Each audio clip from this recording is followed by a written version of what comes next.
देखिए मैं कहती हूँ भक्ति सुख भी नहीं देती, भक्ति आनंद देती है।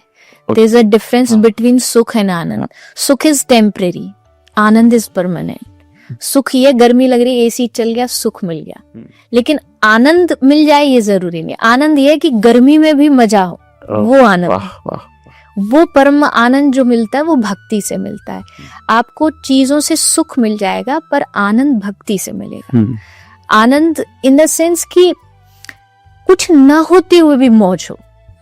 ये जो हम नाम लेते हैं फकीरों का, उनके पास संग्रह मतलब चीजों के नाम पर क्या होता था, एक खप्पर छोटा सा, उसमें मांग के लाए, भिक्षुक के जैसे रोटी मांगी, एक तन का कपड़ा, उसी को धो लिया, उसी को सुखा लिया, जहां पेड़ के नीचे जगह मिल गई वहां लेट गए। पर उनसे ज्यादा कोई सुखी है दुनिया में? उनकी अपनी फकीरी की अपनी मौज होती है। मैं कई उदाहरण कई बार देती हूँ कि एक फकीर थे, उनके झोपड़ी में आग लग गई, तो सब गांव वाले भागे भागे आए उनको बताने के लिए कि बाबा आपकी झोपड़ी में आग लग गई, झोपड़ी में आग लग गई। तो बाबा ने पूछा मुझे क्या?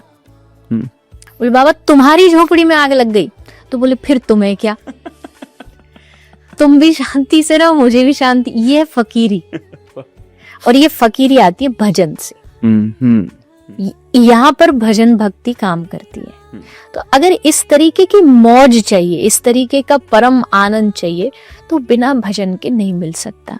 मैं जैसे आपने भी कहा, मैंने अक्सर लोगों को कहते हुए देखा कि भैया अच्छे कर्म करो, बस भजन भक्ति की जरूरत नहीं। हाँ। मैं इसमें बिलीव नहीं करती। मैं मानती हूँ अच्छे कर्म करो, वो आपको आगे लेके जाएगा, बट फिर अगला स्टेप भक्ति आएगा।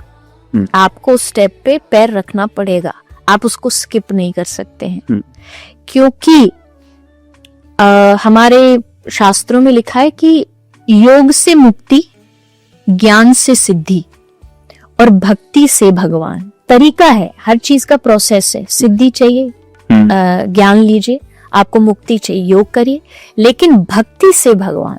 भगवान को पाने का अगर आपके मन में चाह है तो वो तो भक्ति से ही मिलेंगे। भगवान ने स्पष्ट कहा है, चाहे वो भगवत गीता में कह लीजिए, भागवत में कह लीजिए, भगवान कह रहे मुझे बिना भजन पा ही नहीं सकते।